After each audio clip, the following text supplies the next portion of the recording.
Hello and welcome to a fabulous interview that I'm so excited to be sharing with you. Today I'm speaking with the divine Katherine Blackler, who is a professional organizer, declutterer and interior redesigner. How are you today, Katherine? I'm very good, thank you. I'm enjoying this winter sunshine. It's great, isn't it? I've got this lovely glare if I lean forward into it's so lovely. I don't want to put the shutter down. I'm just going to go with it. So enjoy it while it lasts. Yeah, absolutely. Thank you for joining me.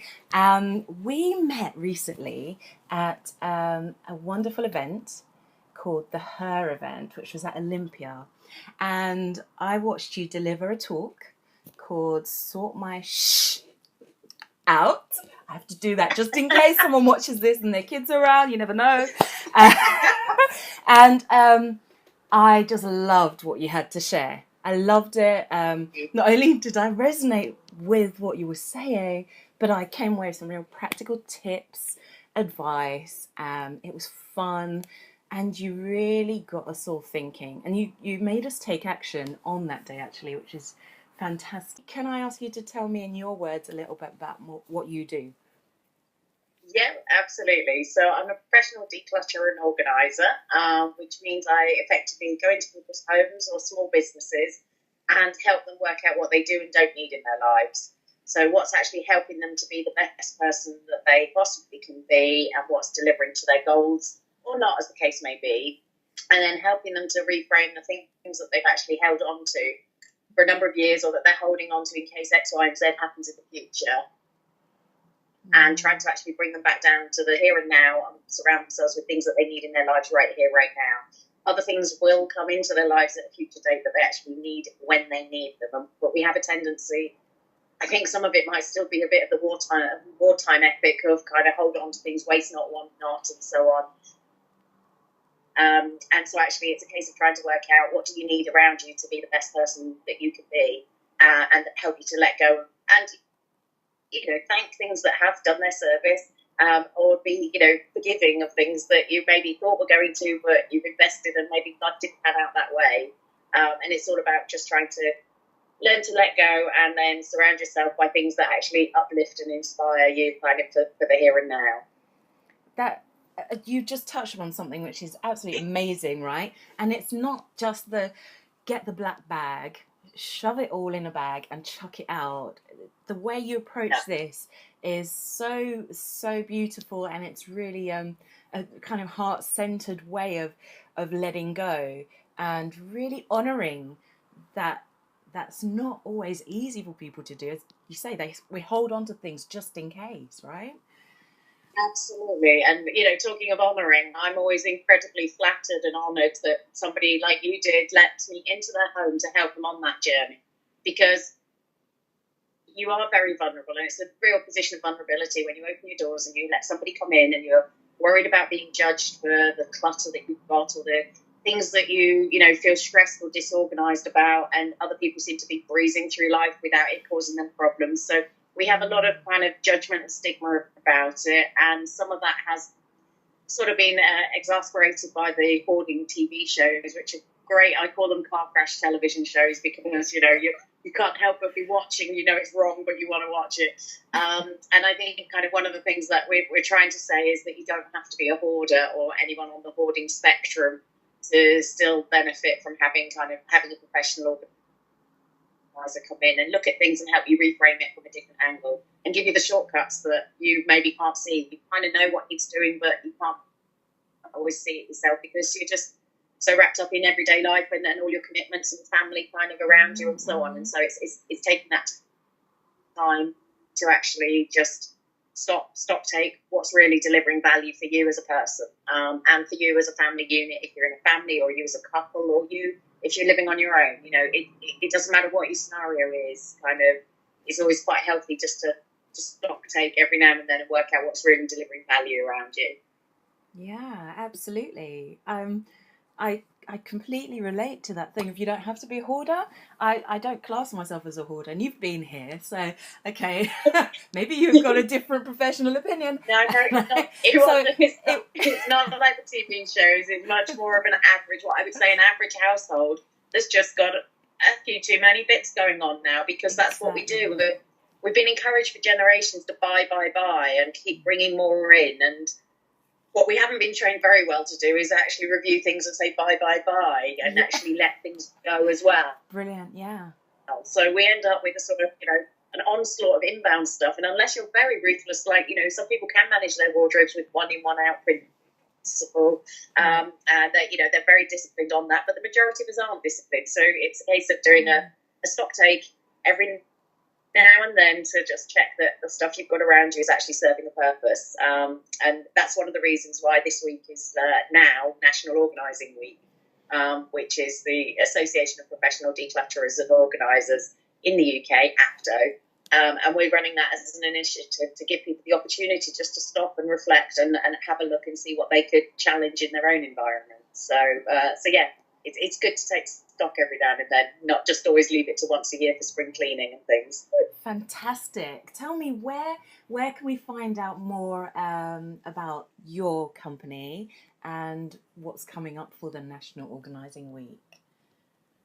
Okay, so I'm on a steep learning curve on social media, as you well know, Malika. So I personally, as well as Abdo, I'm personally on Twitter. I have a Facebook page. So Twitter, it's I can put all those details with the description here. Absolutely. So we can find you on Twitter. Okay.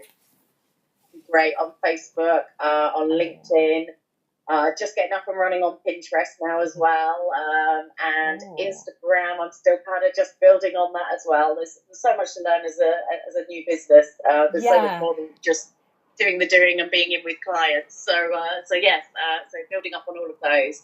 And then Abdo are actually running a number of initiatives. So we've on the app called House, HOUZZ, which is all for homeowners to link up with home specialists and home professionals. We're going to be having a discussion online all week, which is what is your organisation or cluttering nemesis, and users are welcome to jump on and upload photos and ask for inspiration and support, and APDO members will be contributing back with ideas for how they can repurpose their space or tricks and tips that they can do with their space. If there's a Hammond's near you, the furniture store, then a number of our members are going to be in doing practical demonstrations and helping you to design the inside of your kitchen or the inside of your wardrobe and so on in a practical way, so that things are within easy reach when you need them most and that kind of thing. And then there's a Twitter chat on Thursday evening between 9 and 10. And if you do the hashtag NowOrganise, so NOWORGANISE, so Now Organise, that tested me. I've been writing it a lot, I haven't had to say it out loud. Thank you.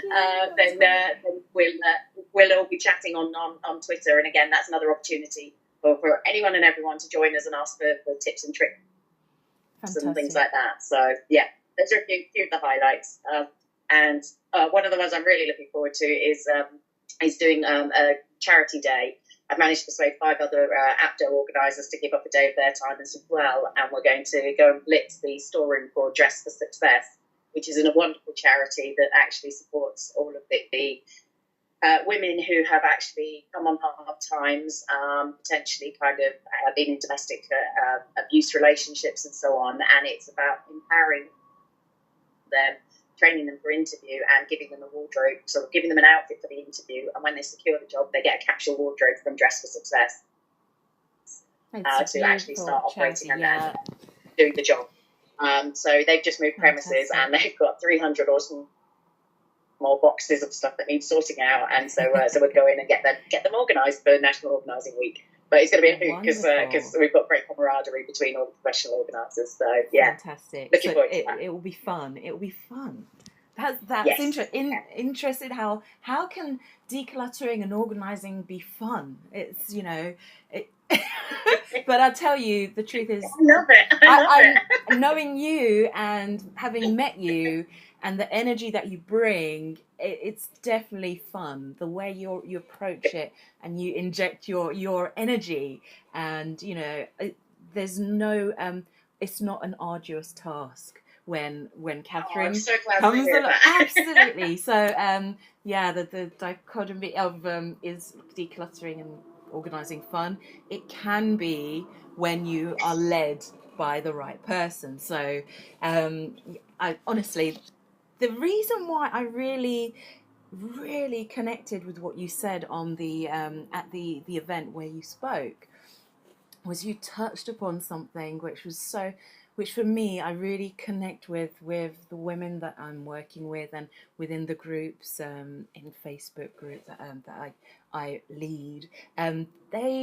There often comes up this thing where before they can deal with whatever is on their mind or in their heart of hearts desire, they'll do that when they've sorted out the clutter.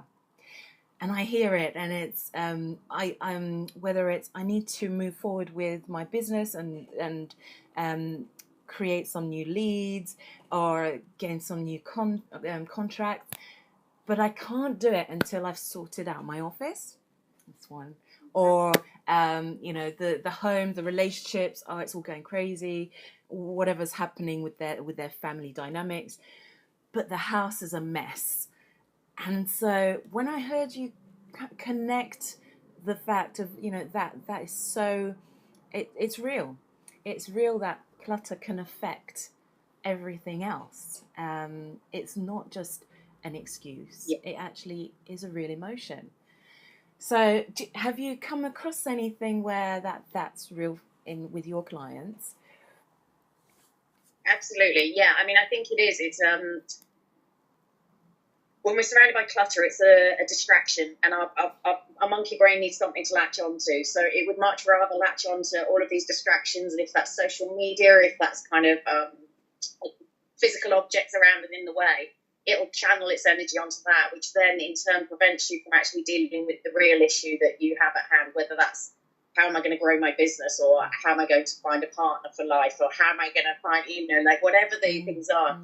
We can get very distracted, and we get very readily distracted. So actually by dealing with that and taking those things out of the equation, so that when you walk in, it exudes a calmness, it feels welcoming and relaxing, or if it's your office, it feels productive. You don't want anything you don't want your office to be too zen-like that you feel so relaxed that you just kind of chill out. You need it to sometimes be productive, but having clear spaces, having clearer spaces, and having systems and organisation in place so that your day-to-day tasks are actually easier means that you are clearing, you're not only clearing the physical stuff around you, you're actually clearing and making space for other opportunities to present themselves, whatever they may be. Like I say, it could be the business, it could be a partner, it could be for you to be able to have a baby. We get very caught up in things, and our brains love something to latch onto. And I know myself, until I actually redesigned my space, I couldn't work out what actually made me happy. I couldn't work out what I was passionate about. I couldn't work out what my natural skill sets actually were. I got caught up in the corporate job, and I was giving all my energy to that. And then when I actually quit that, not knowing what I would want to do, and I just knew I had to do something different, I redesigned my space. And actually in doing so, I came across a quote, and I put it now on all my business cards. You'll have seen this, but for those that haven't, I've got a quote, and it's: have nothing in your houses that you do not know to be useful or believe to be beautiful. And it's a William Morris quote, and that quote has changed my life, and that's why it's on all my branding, because I think it's such a powerful statement that when you're reviewing things and you're looking at things, they have to deliver value. It doesn't mean surround yourself with everything that's practical and mundane and that serves a purpose. No. Have stuff that uplifts you, that makes your heart sing. And it could be your music collection, it could be art on the wall, it could be, a trinket that your great-grandmother gave you and you remember being 5, and it makes you smile because you used to be covered in sherbet dip, kind of, whatever it is. If it makes you smile on the inside and or the outside, it's worth keeping. And so it doesn't all have to be about practical stuff, but it does need to serve purpose. It does need to kind of, fill your soul if it's not in the practical category. And so I actually ended up redoing my whole house, and the decisions I found, I became a lot more conscious in the decisions I was making as to, okay, so I think a household's supposed to have X, Y, and Z, but actually, do I really need it? You know, I grew up in a big family, and my mum was always hosting. I mean, dinner time was 6 of us anyway, and that's basic, let alone if we had any friends over or if we had any relatives visiting. So it was quite an ordeal. And then when she actually had, laid on entertainment for guests, we had platters, we had all the entertaining sort of stuff, paraphernalia, as I call it now. And that's great if you entertain. Well, I've now moved into my own place in London, and I was stockpiling around me as though maybe Armageddon was around the corner, or I was going to be entertaining huge numbers. The reality is that my house is small. It's huge. I don't really entertain. It's a lot of work for a single woman to actually, entertain 8 or 10 people for dinner, because I don't have a dishwasher. So I realised there's not really much point me having all of this stuff around me, because I think I'm meant to be a certain person. So I actually got rid of all of that, and it's liberating. I'll have people around. I cap it now. If I have dinner parties, it's up to 4 people. It's 1 dish, lasagna, garlic bread and salad. I can do the washing up for that, and it's recognising who you think you're supposed to be, and then recognising who you actually are and who you really want to be. And there is a difference in that, and it's not a comfortable journey, and I know, because I'm going through it. I've been through some of it, a lot of it. I'm going through it too. I get it. Yeah. It's a tough journey to do that, and so I completely feel it. And when I'm with a client, and I can feel their resistance, and I can feel they're struggling to let go, and they're struggling to look in the mirror and recognise who they are and who they actually want to be. I know that, because I'm going through it as well, So I feel it, but that at the same time is what makes this such a wonderful job for me, because actually it's so much more connected and personal than the work I did organising and coordinating in the city, where it is a big corporation. Whereas this now is very personal, and I love it, and I love seeing and hearing. Obviously, when you're saying about the benefits you received from our session, that was just a 3-hour session, but I can work with clients for longer and go back and do either 1 session a week or once a month, and you see the transition very gradually, and for some people it's very instant. Their stumbling block was the office, and once they've sorted the office, suddenly everything just starts cascading, and it's like a snowball effect. And other people need longer, and they've got kind of bigger projects, so it's harder for them to let go. And either way, it's people's personal journey. There's no rights or wrongs with it. It's their personal journey. Yeah. So, totally bespoke. What happened because what happened is you gave me a consultation prior to coming over as part of your service, and then you came over, and I had in my mind the area that I felt was, if you like, an easier area to tackle, a less emotionally attached area to tackle. And so I remember thinking, oh, we'll look at the living room. I want to be able to entertain in my living room, but still feel a little bit, although I have decluttered since you've left the living room, you'll be pleased now. But the shelving, I love it when clients say that. Yeah. it keeps going. The bookshelf area was just really zapping on my energy. So I thought, this is what we're going to tackle today. And the area which I felt would have the biggest impact to tackle was our bedroom. However, I felt, I don't know, a lot of the stuff there is my husband. I don't know, he won't really want me moving it all around. So there was resistance there. Yeah. Resistance, although I knew in my heart of hearts, that's the area that really got to me. And, some of the ladies in this circuit will relate to the fact that the bedroom is very important in relationships, and feeling cluttered and uncomfortable in that space is not going to help throughout the rest of the relationship, etc. So there is huge importance in that area, as much as I didn't want to go there, but you made me go there. I don't say you didn't force me, but you gently led me, and whether it was an intuitive thing that you felt, we ended up sorting out that space. And it was, yeah. It's impressive, the difference. Yeah, absolutely. Yeah. I may share the photos just so you guys get to see, what we're talking about. But what happened was, so you came in for 3 hours. It was just like whoosh. Stuff happened, and it just happened. It was amazing. And then there were you left me with some great tips. I had literally a list of things to do at another date or with more time.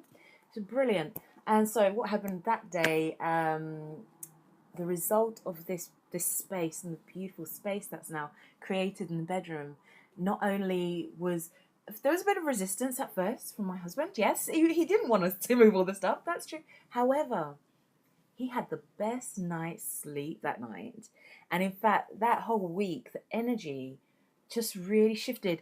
And not even just between us in that space, actually enjoying our bed, and connecting, but also my kids. The boys slept in their own room all that week. They haven't done that for months. It's almost as if they felt calm. Mm-hmm. And there was no need to just check in. I've learned not to question things. But there was a magic that happened just from that. And it was definitely the space that needed to be tackled first off. And what was interesting, because so much of the stuff that was causing you an issue in that room was actually your husband's stuff, we didn't actually declutter a huge amount. What we actually did was reshape the space. So if your husband had been around, I'd have been encouraging for us to do more deduplicating of certain items.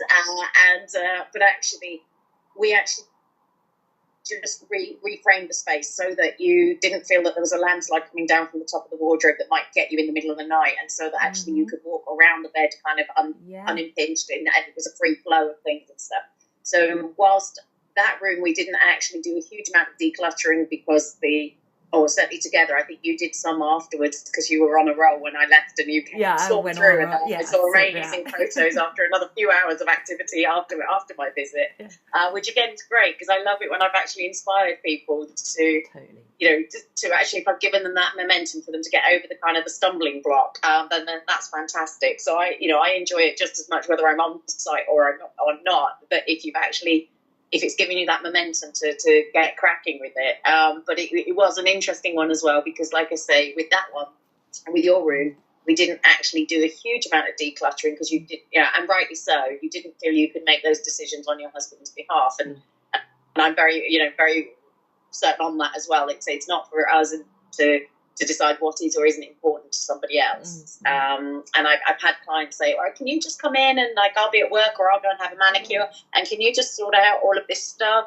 and then I'll come back and it'll be nice. And I said, I can't do that because it is a personal journey, and something that I might think is complete, trash and it's ready to go out the door could be your most treasured item, and I wouldn't know that without working with you.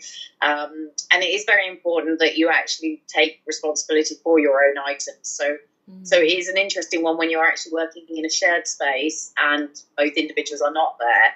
You have to be kind of a bit more lenient, and you have to be respectful that kind of that you aren't actually invading their personal things, and you are not making decisions on their behalf unless they're given express permission to do so. But no, I mean the results. I mean, hats off to you. It was an amazing achievement in one day. Yeah, it was really quite different. And I'm delighted, when I get kind of an email a few days later to say, right, we've been sleeping so much better, and kind of it just feels so much nicer to go into our room, and it's making a difference, and we're feeling upbeat. That's what makes this job worth doing for me, because it's I'll be honest, you don't do professional organising for the money. It's for the passion, and it's for the love of helping people and seeing them transition through different and fascinating stages. Well, this is something that has been sparked by a passion for you, but I honestly believe this is something that's as necessary as mindfulness or a meditation practice, because it links in so well, and that's why I was really eager to have you come on and let me really quiz you and share what it is you do with as many women as possible. You're inspiring them to take action. So that's what we're all about. So that's why I love what you do. I love it. I just I want to yay! I want to ask you something about piles.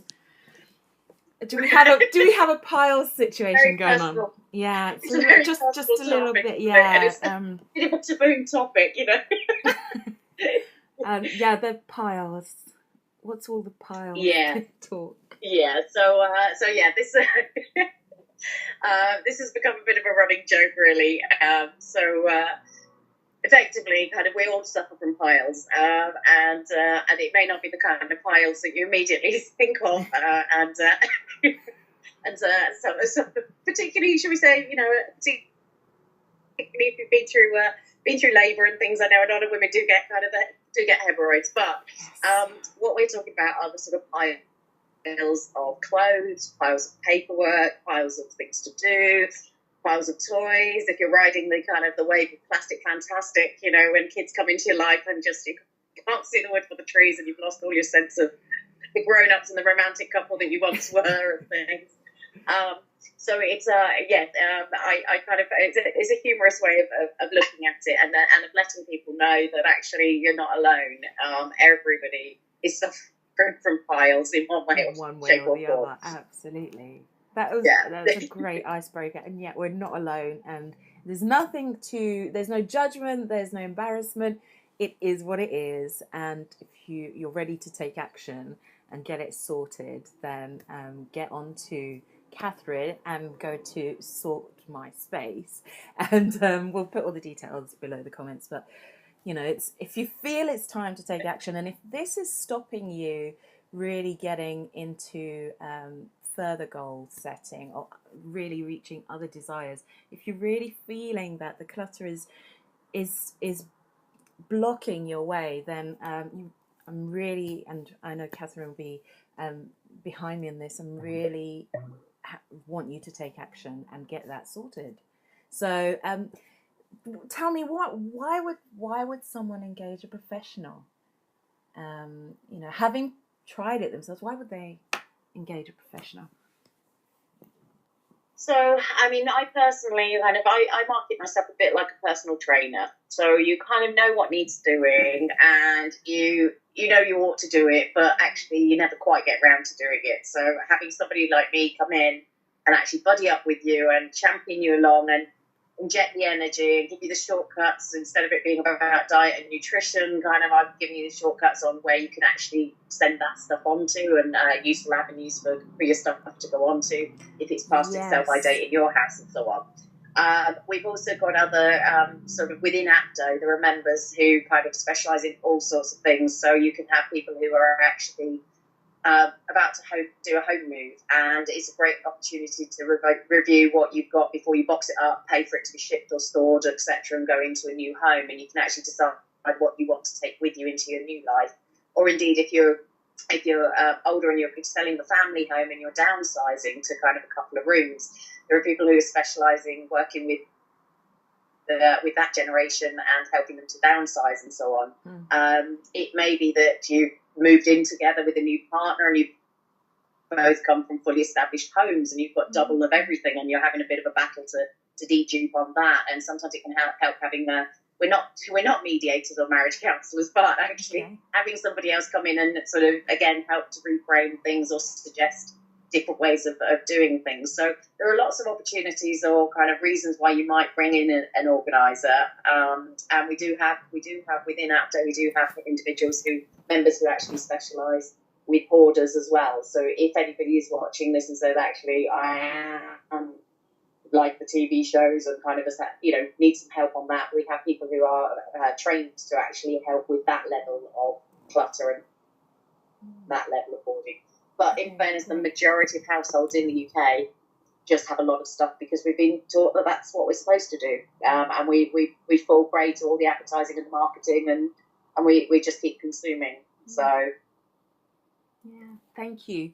Tell me, what can we expect when we declutter? Well, I can certainly say from personal experience, it can be pretty life-changing. I got round to kind of, I sorted out one room. I redecorated my lounge and created a calm, relaxing haven to retreat to. And in doing that, I sat there and I could take stock, and I realised I needed to quit my city job. I didn't know what I wanted to do next, but I just knew that I had to do that.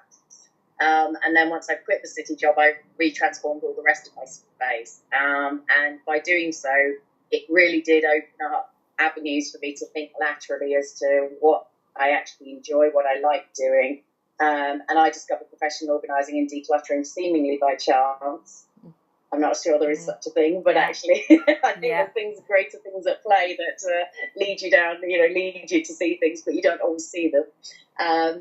And I was actually travelling across the States and helping, staying with various friends of friends and family, and I was helping them to redesign their space or declutter, or I'd kind of busy myself in a kitchen cupboard when they got called off to do, diaper duty, as it was called, and things like that.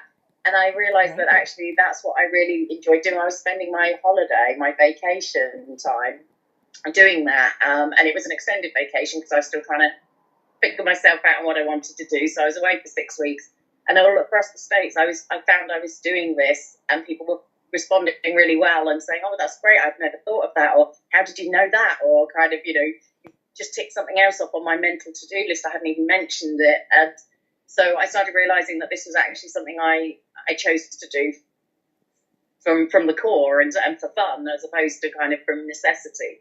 And that's how I got into it. So I would never have thought that the simple act of decluttering my space could have actually made kind of such a life-changing decision. I've set up my own business and I'm running with it, and that's a steep and challenging learning curve, but very rewarding at the same time. And things have started shifting on my love life as well. There's boundaries dropping down kind of on that front as well as a result. And it's just, it's very hard. You can't make any guarantees. It's not necessarily a script kind of that if you do this, or if you reduce down to 1,000 belongings, then this and this will happen. It depends for everyone. Like I say, it's a very personal journey, but I certainly know that I have benefited hugely, and I'm such a different person now than I was a couple of years ago before I started the kind of the decluttering journey, and it's made some very radical changes, and it has been known kind of for a number of people to have big gear shifts kind of when they do it. I think if you channel that much energy into kind of defining your space and working out who you are and what you want to do, there's got to be a knock-on effect kind of, and sometimes it might be an uncomfortable knock-on effect, but it's one that's going to help you develop as a person in the long term. We have to go through those the discomfort phases, don't we, as part of our development. Absolutely. And thank you so much for sharing all of this with us. And I just want to bring something back as well that you mentioned earlier, and it was that in the decluttering and the letting go, they're creating the space for something that they want, that is more in line with their desires to show up. There's more space created emotionally and in practically. So totally floored by how much the decluttering can make a big difference. So thank you so much for sharing your gift with us today. And and as you know, I'm really big on encouraging women to celebrate their lives and to learn to enjoy every moment. So I'm going to ask you, Katherine Blackler, what are you celebrating right now? So I had to actually do this a couple of days ago because I was having a little wobble, because as you do as a business owner, apparently it means you're human. I thought I was invincible, but I actually wrote down a list of all of my achievements for this year. So that included coming up with the business, having the confidence to do that. I've actually got brought onto the board for Abdo within 10 months of setting up. Abdo, tell me again what Abdo stands for.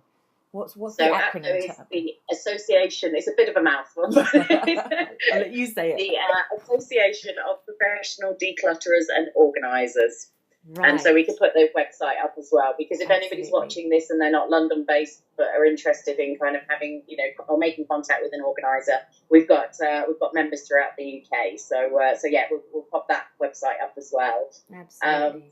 So yes, I'm now a board member for APDO, which is a really exciting opportunity, and I'm very flattered and chuffed to be on board. And it's a great sense of family. And again, it's you know, we have got male organisers as well, but the majority are female, and so kind of you have that sort of bonding and that camaraderie that actually kind of is vital, especially if you're a startup business and especially if you're working on your own. That connection, that sense of connection is a really important one. So I'm so excited to be part of the APDO board as well, in a really exciting time in its life as well. I think, I think this is definitely growing momentum, and obviously it's a great opportunity that you've given me to help explain what a session might look like, because lots of people haven't heard the terminology of a professional organiser or a declutterer, and so don't really understand what it might entail.